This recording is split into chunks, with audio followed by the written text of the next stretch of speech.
Third-party risk exists anywhere an external organization gains access to your data, systems, facilities, or business processes, and that access changes the risk boundary in ways you do not fully control.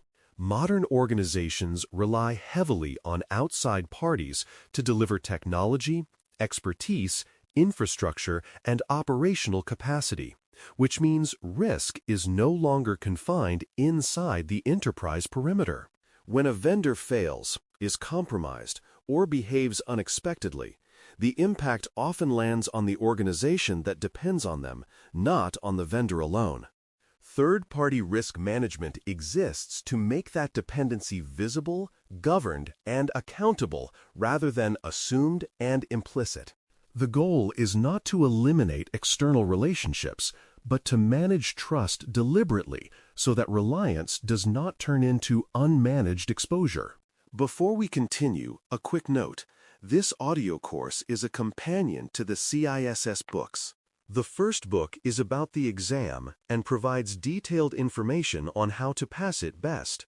The second book is a Kindle-only ebook that contains 1,000 flashcards that can be used on your mobile device or Kindle. Check them both out at cyberauthor.me in the Bare Metal Study Guide series. Vendors come in many forms, including suppliers, cloud providers, consultants, and managed service partners, and each category introduces different risk characteristics. Suppliers may handle sensitive data indirectly through manufacturing, logistics, or support processes. Cloud providers may host critical systems and data, making availability and data protection central concerns. Consultants often receive temporary but powerful access to internal systems and information, creating concentrated short-term risk. Managed service partners may operate core functions continuously, effectively becoming an extension of internal teams. Understanding the type of vendor relationship helps clarify what kinds of controls, oversight, and contractual protections are appropriate. Treating all vendors the same obscures meaningful differences and leads either to over-control or under-protection. Key risk drivers include data sensitivity, connectivity, privilege, and service criticality, and these factors determine how much attention a third-party relationship requires. Data sensitivity reflects the impact of disclosure, alteration, or loss of information handled by the vendor. Connectivity describes how tightly the vendor's systems are linked to yours, including network access, integrations, and data flows. Privilege reflects the level of access granted, such as administrative rights, production access, or ability to approve transactions. Service criticality reflects how essential the vendor is to mission delivery and how quickly failure would cause harm. When these drivers are assessed together, they provide a structured way to tier vendors and prioritize risk management effort. Due diligence is the initial review performed before onboarding a vendor, and it examines governance, security controls, and historical incident patterns. Governance review looks at whether the vendor has defined leadership accountability, policies, and risk management practices, rather than ad hoc security. Security control review evaluates whether appropriate safeguards exist for access control, data protection, monitoring, and response. Historical incident patterns provide insight into how the vendor has handled past failures, including transparency, response quality, and corrective action discipline. Due diligence does not guarantee future behavior, but it reduces uncertainty by identifying red flags early. Skipping or rushing this step often leads to surprises later, when leverage is lower and dependencies are higher. Assessments are the mechanisms used to gather assurance, and they commonly include questionnaires, attestations, audits, and independent security review reports. Questionnaires collect structured information about controls and practices, providing a baseline understanding of the vendor's posture. Attestations are formal statements about compliance or control operation, often tied to standards or regulatory expectations. Audits provide deeper validation by examining evidence and testing control effectiveness within a defined scope. Security review reports from independent assessors can offer additional confidence when performed rigorously. Each method has strengths and limitations, and effective programs choose the level of assessment that matches the risk rather than defaulting to one approach. Contracts are a primary control for third-party risk because they define security requirements, reporting timelines, and audit rights in enforceable terms. Security requirements establish expectations for controls, policies, and behaviors that must be maintained throughout the relationship. Reporting timelines specify how quickly the vendor must notify the organization of incidents, breaches, or significant changes. Audit rights preserve the ability to verify compliance and investigate concerns rather than relying solely on self-reporting. Contracts also define remedies and consequences which influence vendor behavior when issues arise.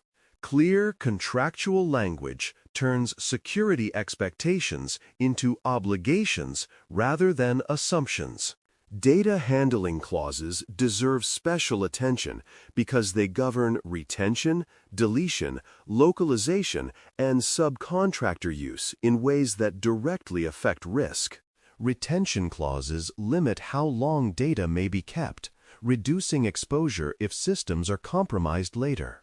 Deletion clauses define how and when data must be destroyed, including verification requirements. Localization clauses address where data may be stored or processed, which can affect jurisdiction and regulatory obligations. Subcontractor clauses control whether data may be shared further and under what conditions, preventing uncontrolled expansion of the risk surface. These clauses ensure that data protection obligations extend beyond the immediate vendor to the entire processing chain. Access controls are another critical area, and they should include least privilege, segmentation, and monitored remote connections. Least privilege ensures vendors receive only the access necessary to perform contracted services, reducing blast radius if credentials are misused. Segmentation limits how far a vendor can move within environments, preventing access to unrelated systems and data. Monitored remote connections provide visibility into vendor activity, supporting detection and investigation of anomalies. Access should be reviewed periodically and adjusted as scope changes, rather than granted once and forgotten. Strong access control practices treat vendor access as dynamic risk, not as a permanent entitlement. Ongoing monitoring is necessary because third-party risk does not end after onboarding, and conditions change throughout the relationship. Monitoring tracks changes in vendor posture, such as mergers, technology shifts, new subcontractors, or emerging incidents. Performance monitoring ensures that service levels, security obligations, and response expectations are being met consistently. Compliance status monitoring verifies that required controls remain in place and that attestations stay current. Without ongoing monitoring, organizations rely on stale assumptions while risk quietly evolves. Continuous awareness allows issues to be addressed early when remediation is easier and impact is lower. Issue management covers remediation plans, milestones, and evidence of completion when gaps are identified. Findings without follow-up provide false assurance because known weaknesses continue to exist. Remediation plans clarify what actions the vendor will take, who is responsible, and how progress will be measured. Milestones provide checkpoints to prevent indefinite delay, especially when remediation competes with other vendor priorities. Evidence of completion verifies that promised actions actually occurred and that risk was reduced. Structured issue management transforms assessment results into improved security rather than static reports. Offboarding is a critical but often overlooked phase, and it addresses data return or destruction, account removal, and continuity of service transition. Data return or destruction ensures that information does not persist beyond the relationship, reducing long-term exposure. Account removal revokes access promptly, preventing unauthorized use after services end. Service transition planning ensures that critical functions continue during handoff to a new provider or internal team. Poor offboarding can undo years of careful risk management by leaving residual access and data behind. Treating offboarding as part of the life cycle preserves control through the end of the relationship. Concentration risk arises when many functions depend on a single provider, amplifying the impact of that provider's failure. Even a highly secure vendor can become a systemic risk if too many critical processes rely on it simultaneously. Concentration can develop gradually as teams independently choose the same vendor for convenience or integration benefits. Identifying concentration risk requires looking across the enterprise rather than evaluating vendors in isolation. Mitigation strategies may include diversification, contingency planning, or enhanced resilience requirements. Recognizing concentration risk helps organizations avoid single points of failure that are invisible at the individual contract level. Clear ownership is essential for effective third-party risk management, and it typically includes a business sponsor, security review function, legal review, and procurement involvement. The business sponsor owns the relationship value and ensures that services meet operational needs. Security review evaluates risk and control adequacy, providing subject matter expertise. Legal review ensures that contractual terms protect the organization and align with obligations. Procurement manages sourcing, negotiation, and vendor performance frameworks. When ownership is fragmented or unclear, issues fall between functions and remain unresolved. Defined roles ensure that risk is addressed collaboratively rather than reactively. In conclusion, third-party risk management formalizes trust through controls and oversight rather than assuming good behavior or perfect alignment. External relationships expand capability, but they also expand exposure, making disciplined management essential. By understanding vendor types, risk drivers, and life cycle stages, organizations can apply appropriate scrutiny without stalling business.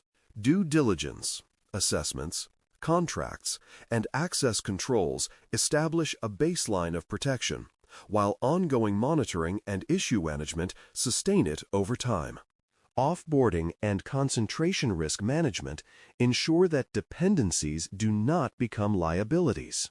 Clear ownership ties everything together, making third-party risk a governed part of the security program rather than an afterthought. Thanks for listening.